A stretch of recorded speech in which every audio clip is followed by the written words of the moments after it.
Καλημέρα, καλησπέρα, όποια και ώρα βλέπετε αυτό το βίντεο. Είμαι ο Έκτορας. Καλώς ήρθατε στο δεύτερο επεισόδιο του Games Review by Guilty Guys. Πρωτού ξεκινήσουμε, μην ξεχάσετε να κάνετε ένα like και μια εγγραφή στο κανάλι. Άμα κάνετε scroll κάτω θα το δείτε, δηλαδή δεν είναι δύσκολο. Στο σημερινό επεισόδιο θα μιλήσουμε για ένα παιχνίδι και ένα από τα αγαπημένα μου παιχνίδια που έχω παίξει. Το Fear the Spotlight, που το είχαμε παίξει σε stream. Είχαμε κάνει 3 επεισόδια, θα εμφανιστούν εδώ σε καρτέλα, να τα δείτε. Έχω φτιάξει playlist, κάθισα χθες ή τα φτιάξα, οπότε ναι. Τι είναι αρχικά το Fear the Spotlight?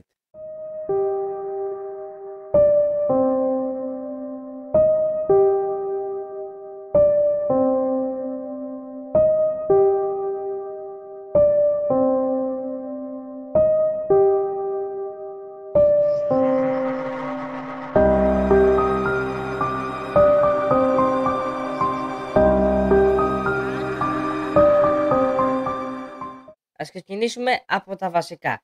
Πάλι είναι script αυτά που έχω γράψει. Πάλι θα κοιτάζω την οθόνη, το μάθα του προηγούμενου επεισόδιο νομίζω. Λοιπόν, τι είναι το Fear the Spotlight? Αρχικά, το Fear the Spotlight... Τι... Το... Δεν μπορώ να μιλήσω. Το Fear the Spotlight είναι ένα ατμοσφαιρικό third person horror adventure παιχνίδι, το οποίο έχει ψυχολογικά στοιχεία, φρίκης και πάρα πολλούς γρίφους. Έτσι λέει το Google δηλαδή τώρα. Το part αυτό είναι χωρισμένο σε, αν δεν κάνω λάθος, καθίστε θα σας πω, σε 11 parts. Οπότε πάμε να ξεκινήσουμε, γιατί είναι αρκετούτσικο μεγάλο, οπότε ναι. Λοιπόν, ας πούμε τα βασικά. Πόσες ώρες είναι το Fear the Spotlight? Λοιπόν, το παιχνίδι χωρίς ψάξιμο είναι 4. Είναι 3 με 4 ώρες. Αν θες να το ψάξεις, τότε πάσεις 5 με 6 ώρες. Είναι αναλόγως το playstyle του καθενός. Εγώ επειδή έκανα stream, το έπαιξα λίγο πιο γρήγορα. Δεν το έχω ξαναπαίξει μόνος μου, η αλήθεια είναι. Θα ήθελα να το παίξω, η αλήθεια είναι. Μπορεί να το κάνω ξανά stream και να το ψάξουμε περισσότερο. Δεν ξέρω, γράψτε μου κάτω στα σχόλια. Λοιπόν, τρίτο part. Αξίζει να το παίξει κάποιος? Ειδικά αν σου αρέσουν αυτά τα παιχνίδια που είναι σύντομα, γιατί είναι μικρά, αλλά με horror στοιχεία, αξίζει πάρα πολύ να τα παίξεις. Κατά τη δικιά μου γνώμη πιστεύω είναι από τα καλύτερα παιχνίδια horror που έχω παίξει σε όλη μου την YouTube καριέρα, θα το έλεγα. Δεν είναι καριέρα, αλλά ναι. Είναι από τα αγαπημένα μου streams που έχουμε κάνει. Οπότε ναι, και το είχατε αγαπήσει κι εσείς πάρα πολύ. Οπότε είναι ένα παραπάνω κομμάτι στην καρδιά μου, γιατί είναι ουσιαστικά το πρώτο horror game που τερματίσαμε σε αυτό το κανάλι και είναι κάπως σημαντικό για μένα. Λοιπόν, πάμε με την κλασική ερώτηση. Τι σε κυνηγάει σε αυτό το παιχνίδι? Λοιπόν, θα ξεκαθαρίσω κάτι. Το παιχνίδι είναι χωρισμένο σε 2 ιστορίες. Της Vivian, της κοπέλας με τα κελιά, και της Amy. Στη μεριά της Vivian υπάρχει ένα τέρας, το οποίο είναι με ένα, αν θυμάστε, φακό στο κεφάλι που βγάζει φως. Αντίθετα όμως στην Amy, σε κυνηγάει η ίδια η Amy, με διαστρεβλωμένο πρόσωπο και σώμα. Ουσιαστικά αυτό το τέρας που σε κυνηγούσε και σε κυνηγάει είναι η Amy, ο κακός της χαρακτήρας, θα το έλεγα, η κακιά της μορφή.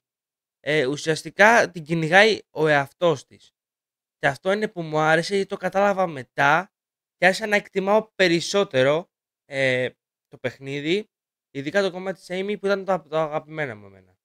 Δηλαδή η Vivian ήταν πάρα πολύ ωραίο, αλλά της Amy εμένα μου ξεχώρισε περισσότερο. Οπότε σίγουρα είναι πάρα πολύ ωραίο.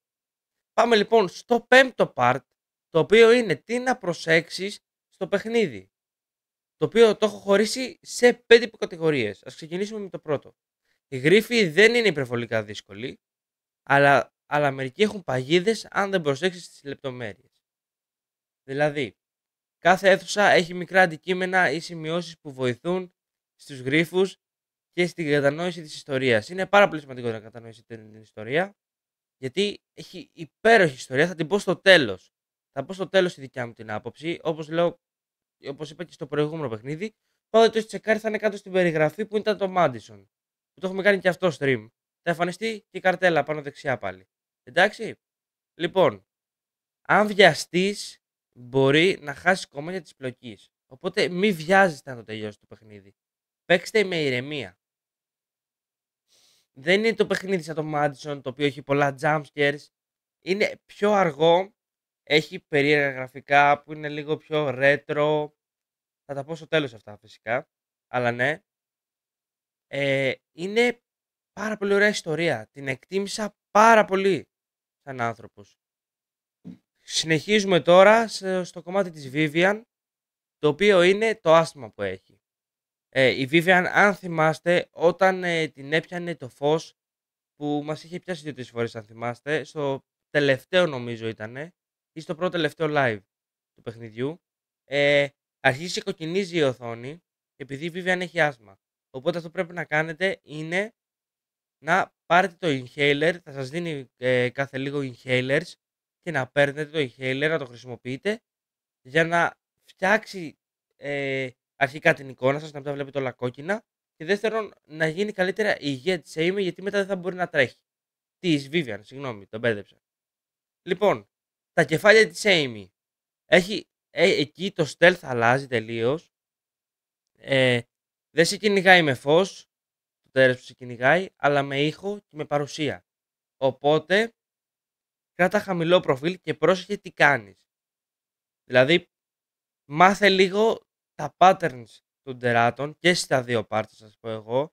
Μάθετε λίγο πώς κινείται, προσπαθήστε να το αποφύγετε. Αν δείτε ότι έχει shortcut, πηγαίνετε το shortcut, μην κάνετε όλο τον κύκλο, μην είστε πρόβατα. Εντάξει. Λοιπόν, πέμπτο. Το φως είναι ο εχθρός. Ο βασικός εχθρός βρίσκεται μόνο αν πέσεις στο φως του προβολέα, στη Vivian. Όπως είπα πριν, μάθε να παρατηρήσεις το μοτίβο. Είναι πάρα πολύ σημαντικό να παρατηρήσεις το μοτίβο που έχει το τέρας για να μπορέσεις να επιβιώσεις και να το τελειώσεις. Έκτο part. Χρειάζομαι διάλειμμα στο παιχνίδι. Προσωπικά και κατά τη δικιά μου άποψη δεν χρειάζεται καθόλου να κάνεις break, εκτός αν θες να το παίξεις σε κομμάτια. Το παιχνίδι σε 2 απογεύματα μπορεί να το έχεις τελειώσει. Αν δεν ψάξεις. Τότε μπορεί να πάρει λίγο ένα απόγευμα και ένα βράδυ, πες. Όχι ολόκληρο το βράδυ, μπορεί να σου πάρει λίγες περισσότερες ώρες. Αλλά άμα θες να είσαι σίγουρος, μπορείς να πάρεις ένα μπουκάλι νερό, σαν και αυτό που έχω και εγώ δίπλα μου τώρα. Αν και τώρα έχω καφέ, πίνω περισσότερο καφέ. Οπότε ναι. Πάρ' το δίπλα σου για κάθε περίπτωση. Άμα θες να ενυδατωθείς ή αν νιώθεις λίγο περίεργα. Και αυτά. 7ο part. Είναι φθηνό παιχνίδι. Πιστεύω ότι τα 20 ευρώ που κάνει το παιχνίδι, 20 δεν κάνει, ναι, αξίζουν πάρα πολύ, γιατί αρχικά μπορείτε να το παίξετε σε όποια κονσόλα θέλετε. PlayStation, Xbox και PC, δηλαδή στο Steam. Αλλά πάντα υπάρχει το κρακαρισμένο στο PC, μην το ξεχνάτε αυτό. Παντού υπάρχουν κρακαρισμένα παιχνίδια που μπορείτε να βρείτε. Πάλι στο Steam Unlocked και στο GOG Unlocked. Εγώ νομίζω το Steam Unlocked το είχα βρει, οπότε ναι. 8ο part. Να το παίξω μόνος ή να το παίξω με παρέα. Λοιπόν, άκουμε τώρα. Σε αυτό το παιχνίδι εξαρτάται αναλόγως το πώς θες να παίξεις. Αν θες να έχεις μια έξτρα βοήθεια σε γρίφους, να τρομάξεις τους φίλους σου και να παίξετε παρέα, είναι 100% σίγουρο ότι μπορείς να το παίξεις με φίλους. Αν θες να έχεις όλη την εμπειρία, παίξ' το μόνος σου. Αξίζει πάρα πολύ, πιστεύω, όταν το παίξεις μόνος σου. Εμείς, επειδή το κάναμε live, το παίξαμε μαζί. Οπότε ναι. Ένα το part. Έχει δύσκολα puzzles. Το παιχνίδι έχει puzzles έχει μέτρια προς δύσκολα κάποιες φορές, αναλόγως αν είσαι ήρεμος και αν έχεις ένα ήσυχο περιβάλλον. Δηλαδή, αν ακούς φασαρία έξω από την πόρτα του δωματίου σου, την έχεις κλειστεί και ακούς φασαρία, δεν θα μπορέσεις να συγκεντρωθείς. Αυτό είναι 100% σίγουρο. Αλλά και πάλι. Δεύτερο, η πίεση του φόβου, που δεν θα υπάρξει φόβος, σας εγγυούμαι εγώ, εκτός από ένα jumpscare που δεν θα πω που είναι. Άμα έχετε δει το live, ξέρετε ποιο jumpscare λέω. Ναι. Θα φανούν όλα πιο δύσκολα άμα έχεις φάει jumpscare. πάμε λοιπόν στο 10ο part, συγγνώμη. Η ιστορία είναι καλή, κάνει κοιλιά. Αν σας αρέσουν τα horror adventure games με ψυχολογικό βάρος και συμπαγή μπλοκή η οποία κρατάει γερά μέχρι το τέλος, που σίγουρα κρατάει μέχρι το τέλος, σας το εγγυούμαι εγώ, αξίζει να το παίξεις. Έχει πάρα πολύ καλή ιστορία. Περισσότερο μοιάζει με ταινία των 90s ή των 80s παρά για παιχνίδι. Δηλαδή εγώ το έβλεπα λίγο σαν ταινία, να σας πω την αλήθεια. Τώρα, αυτό που μπορεί να χαλάει κάποιους σας είναι ότι έχει το ομοφιλοφιλία μέσα των δύο κοριτσιών, οπότε μπορεί κάποιος να τους χαλάει. Εμένα πάντως δεν με χάλασε καθόλου, δεν έχω κανένα θέμα. Ίσα ίσα μου άρεσε γιατί είδα κάτι διαφορετικό και σπάνιο για το είδος των horror games, γιατί συνήθως βλέπουμε άντρες με γυναίκες, σπάνια βλέπουμε άντρα με άντρα, γυναίκα με γυναίκα. Δεν υποτιμάω φυσικά κάτι, κανένα φίλο, ό,τι θέλετε κάνετε. Απλά το έβαλα μέσα στο script μου για να σας το πω. Ότι μπορεί κάποιος να σας χαλάσει. Αν έχετε πρόβλημα, μην το παίξετε. 11ο part. Είναι βαρύ σε θέμα γραφικών. Σε καμία περίπτωση δεν είναι βαρύ. Όπως είχα πει στο προηγούμενο, έχω ένα basic gaming PC. Και έκανα και stream παράλληλα. Όλα τα γραφικά τα είχα στο Ultra και δεν δυσκολεύτηκε καθόλου ούτε με το streaming, ούτε το PC μου έκανε ζόρια, ούτε τίποτα. Τώρα, αν έχεις PC που παίζει Pac-Man, κοίταξε το, τι να σου πω τώρα. Θα σου παίξει, απλά μπορεί να κατεβάζει λίγο τα γραφικά. Δεν είναι κάτι. Και στα high που τα είχα, και στα ultra συγγνώμη που τα είχα, δεν έβλεπα, δεν είχε αυτά τα γραφικά, ας πούμε, Unreal Engine 5, που έχει την αντανάκλαση όπως τη βλέπεις με το κανονικό στο μάτι. Οπότε ναι, πιστεύω ότι είναι πάρα πολύ καλό. Λοιπόν, πάμε στο 12ο part, η οποία είναι η δικιά μου άποψη για το παιχνίδι. Λοιπόν, αρχικά να πω με την εμπειρία μου, το παιχνίδι έχει απίστευτη ιστορία. Οκ.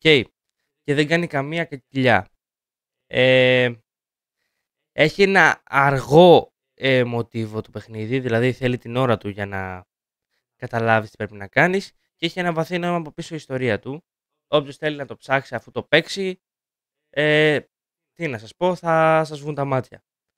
Τα γραφικά του είναι απίστευτα, είχα μείνει σε σοκ. Το retro style και το VHS μαζί με το third person το κάνανε ένα συνδυασμό απίστευτο.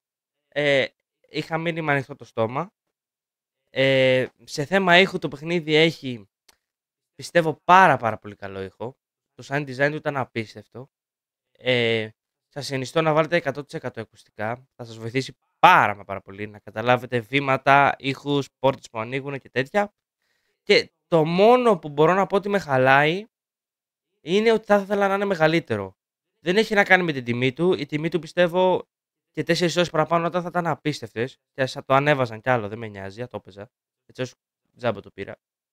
Οπότε ναι. Θα ήθελα να μάθω λίγο την ιστορία πίσω από το σχολείο. Πώς το έχετε παίξει. Νομίζω μπορείτε να συμφωνήσετε μαζί μου ότι θα ήθελα να μάθω τι είχε γίνει στο σχολείο. Να βγει ένα DLC όπως είχα πει και στο Madison που ήθελα το DLC με τη Madison. Να βγει ένα DLC ή ένα καινούργιο παιχνίδι Filter Spotlight 2. Κάτι τέτοιο έφτιασα. Αλλά ναι. Οπότε, ελπίζω να σας έπεισα να το παίξετε. Εύχομαι να μην σας δημιούργησα κακή εικόνα για το παιχνίδι. Εμένα η άποψή μου αυτή ήταν. Φυσικά δεν είμαι κανένας τελείως να σας πω 100% τη γνώμη μου επαγγελματικά. Ακόμα δηλαδή. Θα προσπαθήσω να το φτιάξω. Και συγγνώμη που κοιτάζω την οθόνη. Έφτιασα. Είδα το φλέμα μου να φεύγει το φτύσιμο. Παναγία μου. Αλλά ναι. Θα προσπαθήσω να τα φτιάξω λίγο το script μου. Ακόμα τα γράφω λίγο λες και μιλάω στον φίλο μου. Αλλά αυτό είναι περισσότερο που μου αρέσει. Δηλαδή νιώθω λες και μιλάω τώρα στον Άλεξ, ας πούμε. Θα του έλεγα αυτά τα πράγματα. Οπότε εύχομαι να σας άρεσε το βίντεο. Αν σας άρεσε κάντε ένα like, μια εγγραφή στο κανάλι. Πάτε κάτω, βλέπετε το προηγούμενο βίντεο το Madison review που έκανα. Τώρα τι μέρα θα βγει αυτό. Λογικά θα βγει Πέμπτη. Οπότε την Κυριακή που πέρασε βγήκε το Madison Review, θα είναι κάτω στην περιγραφή να το πατήσετε. Θα λέει το προηγούμενο βίντεο. Θα το βάλω και σε playlist να τα δείτε όλα μαζί άμα θέλετε. Επίσης μπορείτε να τσεκάρετε και την καρτέλα εδώ, αριστερά πάνω, που είναι η άλλη σειρά που έχω φτιάξει, το Movies Reviews, που έχουμε κάνει το Conjuring 4, το The Last Ride στο κάλεσμα. Οπότε ναι. Κάντε και ένα follow στο Instagram, είναι κάτω στην περιγραφή όλα τα links. Twitch, Twitter, Discord, τι άλλο, Viber δεν έχω. Τέλος πάντων. Ελπίζω να σας άρεσε το βίντεο, να χαμογελάτε, γιατί όπως έχω ξαναπεί είναι το πιο βασικό πράγμα. Καλή σχολική χρονιά κιόλας, γιατί σήμερα που το γυρνάω ξεκινάνε τα σχολεία. Αν είστε ακόμα μαθητές, πάρτε τα. Αυτά. Θα τα πούμε στο επόμενο βίντεο. Μέχρι τότε να είστε όλοι καλά. Ήμουν ο Έκτορας. Είδατε Games Review by Guilty Guys και τα λέμε. Bye!